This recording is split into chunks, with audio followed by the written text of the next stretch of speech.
सेनाओं का यहोवा हमारे संग संग है। याकूब का परमेश्वर हमारा ऊंचा गढ़ है। सेनाओं का यहोवा हमारे संग संग है।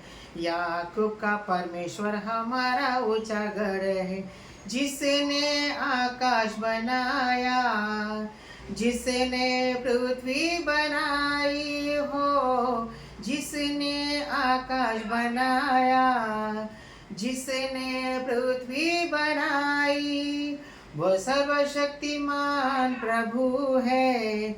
वो यहोवा हमारे संग संग है। सेनाओं का यहोवा हमारे संग संग है। याकूब का परमेश्वर हमारा ऊंचा गढ़ है।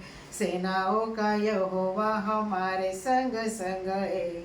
याकूब का परमेश्वर हमारा ऊंचा गढ़ है।